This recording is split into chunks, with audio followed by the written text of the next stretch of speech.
YTBC. This is your boy, Coach Shelton Harrison. And, I came to offer my condolences for you Canelo fans. I came to offer that because I'm a nice guy. I don't pick on people. I try to really just be a nice guy at all times.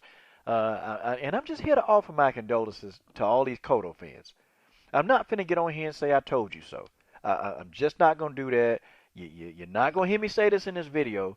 Even though I did, I tried to tell y'all. I tried to tell you about Cotto. I tried to tell you about Canelo. I said that he was gonna win this fight. But listen. I'm not gonna get on here, and I'm not about to rub this in. And that's just the way that is. Okay, you can trust me on this one. Okay, please trust me. Coach Shelton Harrison is not rubbing it in. Okay. But listen. I'm finna make two predictions, okay? I'm finna make two predictions. The first prediction is that Canelo Alvarez, he will fight Triple G. I've been telling y'all this for about 5 or 6 months now. I've been telling y'all the same thing. Canelo, he will fight Triple G. And when I tell you that he's gonna fight Triple G, he will fight Triple G. Okay? That fight may even happen in May, may happen in September.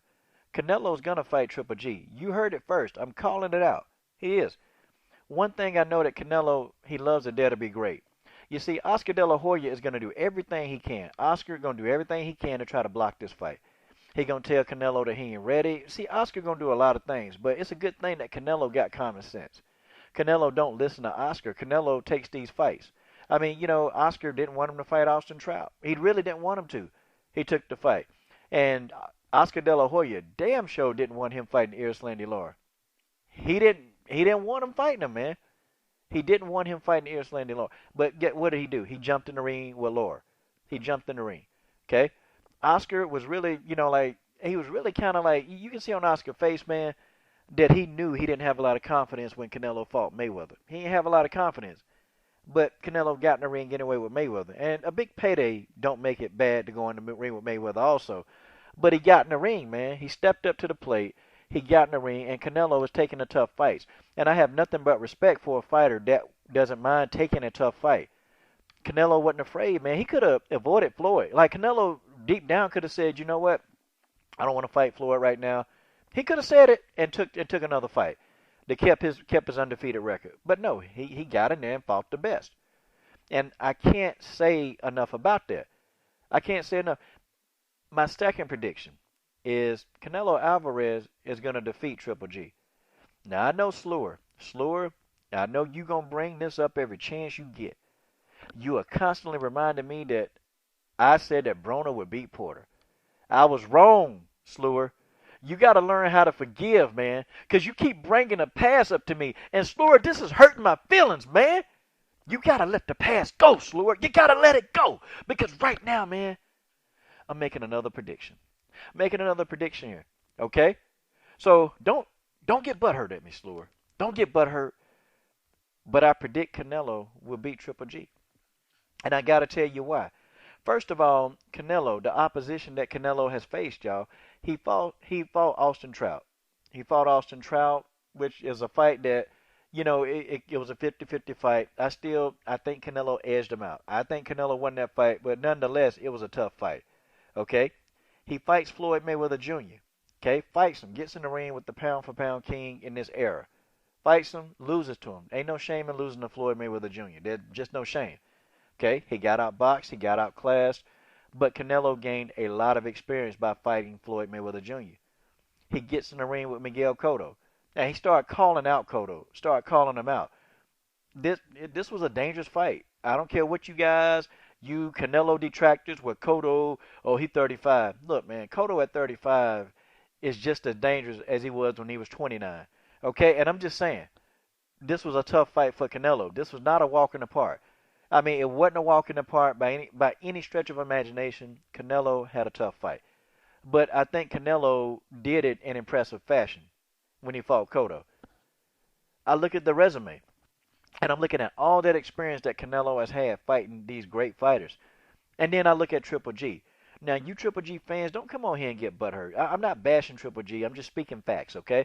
And I'm looking at the resumes. So I look at Triple G resume versus Canelo resume, and there are not a lot of guys on that resume that really cause Triple G a lot of problems. Okay, it's just not. Like Triple G hadn't had to fight these fighters that's making him really adjust, man. I think the only person he really adjusted to was David Lemieux, and he had to, man, because Lemieux punching power was just crazy. So I get why Triple G made that adjustment, man, and I thought it was a good thing for Gennady Golovkin to make that adjustment and start boxing. Okay, I think that Canelo definitely has the better experience, even though Triple G is older. But I think Canelo definitely has had a lot more ring experience with people who create problems.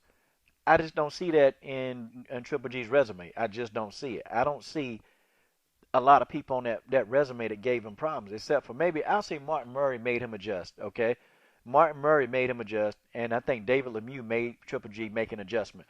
The rest of them guys, he walked right through them, man. And Triple G not gonna be able to walk through Canelo. It's not gonna happen. He not gonna be able to walk through this guy. Okay.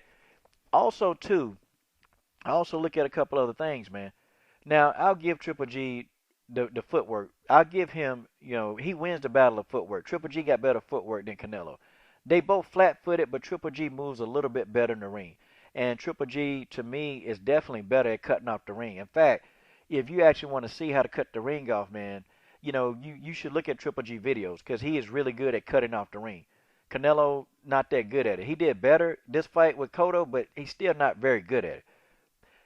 But the punching, I got to give that to Canelo. Canelo is good at throwing combinations.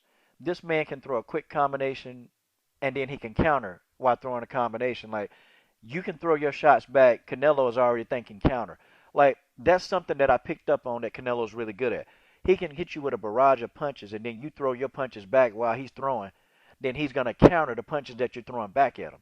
Like, he's really good at combination punching and he's great at body punching. I mean, the body is Canelo's bread and butter. That's what he's going to do. And I think he's better going to the body than Triple G. Now, I think Triple G has a better jab. I think Triple G, his jab is phenomenal. His jab is better than Canelo's. But overall, I think Canelo is going to win the battle of will. I just think so. I think that when Triple G finally get hit by somebody who, like, they're not going to fold over and you can't walk through them, I think that's going to create a problem for Gennady Golovkin. Now, that's just my opinion. Don't get butthurt over an opinion. I'm making an early prediction. This fight is not going to go the distance. Either somebody going to get stopped or somebody going to sleep, okay? Somebody is going to get stopped or somebody's going to sleep, and that's just the way that is.